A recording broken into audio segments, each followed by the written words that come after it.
पुरंदर क्षत्रिय कुलवतंस सिंहासनाधीश्वर महाराजाधिराज श्री छत्रपति शिवाजी महाराज की जय.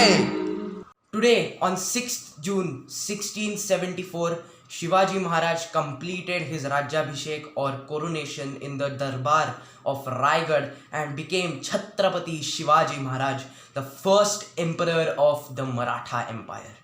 Today let's celebrate Shivrajyabhishek and let's learn values from the life of Shivaji Maharaj that made him a formidable ruler. From a very young age, Shivaji Maharaj was taught the need for Swarajya by his mother Jizabai Sahib.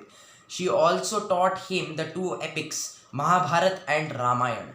Now those epics are not just stories, they are life lessons. And Shivaji Maharaj learned a very important lesson from those epics. That was, if he wanted to fight for Swarajya, if he wanted to start his mission, he would need supporters, he would need loyal friends. And that is why when Shivaji Maharaj shifted from the fort of Shivneri at Junnar to Pune at the age of 6, he started to make friends. Now, Shivaji Maharaj was the son of Shahaji Raje Bhosle, who was a Jagirdar and used to work for the Adil Shahi forces. So Shivaji Maharaj was pretty rich and he made friends with the simple villagers of Pune and the Murshi village. But still, he ate with them, he played with them and spent most of his life with them. And all of his little friends at that time, Tanaji Malusare, Bahirji Naik, Netaji Palkar, Baji Sarjarao Jedhe and many others became his Sardars, Senapatis, Subedars and Peshwas in the future. Now all of his friends used to call Shivaji Maharaj Raje or king. And is a king just to sit on a throne and give orders? No. And that is why when you read the history of Shivaji Maharaj, you will notice that in almost every single campaign, Shivaji Maharaj is present fighting alongside his soldiers. He understood his people. He knew how to keep them together. And that is why he is called Janta Raja or People's King. And if you read the entire history of the Maratha Empire from 1646 to 1818, you'll notice that during the reign of Shivaji Maharaj, the numbers of treason and betrayal are very less. This is because Shivaji Maharaj's friends, his soldiers were all loyal to him.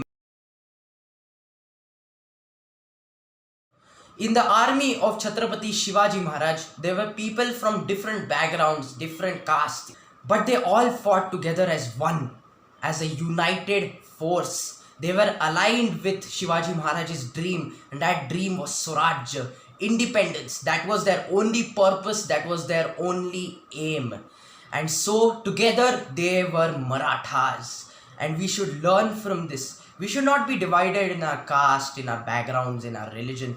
We should all come together because priority one for us must be our motherland. Shivaji Maharaj was fighting against enemy forces that were much larger than his. They had much larger armies, they had elephants, camels, horses, cannons, guns. Shivaji Maharaj did not have all of that. But Shivaji Maharaj had a very good friend. And that friend was the Sahyadri mountain range. Shivaji Maharaj's soldiers were Mauras. They were born and brought up in the Sahyadri mountains. They were used to the steep cliffs, the dense forests and the sloping mountains. Shivaji Maharaj knew that 500 Marathas cannot defeat 3000 enemy soldiers in an open battlefield. But the same 500 Marathas can defeat that same army of 3000 in the Sahyadri mountains. The Marathas used the warfare tactic of Ganimi Kawa to ambush enemy forces in the Sahyadri mountains. Let me give you an example. Kondaji Farzand, Shivaji Maharaj's Sardar, had only 60 soldiers with him and there were 2500 soldiers on the top of the Panhada fort. But those 60 soldiers ambushed those 2500 soldiers and Kondaji Farzand captured that fort. Shivaji Maharaj waited for the enemies to enter into his area, his territory in the Sahyadri mountains jungles. And when the enemies entered into the Sahyadri mountains, the Marathas striked. To achieve something, you have to come out of your comfort zone. Shivaji Maharaj's comfort zone was the Sahyadri mountains, but he wanted Hindavi Swarajya, and for that, he needed to expand his empire beyond the Sahyadri mountains. And that's why he formed the Maratha Navy, where he was not used to the navy, but he made arrangements so that the Maratha Navy also emerges victorious. Shivaji Maharaj also led a large army of 50,000 to the south. This campaign was known as Dakshin Digvijay, in which Shivaji Maharaj conquered the south from 1676 to 1678. Here, Shivaji Maharaj used a large army because there are no mountains in South India, so he needed to fight direct frontal wars. This was the largest army Shivaji Maharaj ever commanded. For Shivrajyabhishek, I put forward some of the values of Chhatrapati Shivaji Maharaj. In the future, I'll be explaining more campaigns of Shivaji Maharaj in much more detail.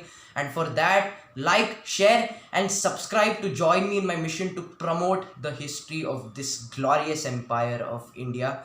Thanks for watching. Until next time, bye.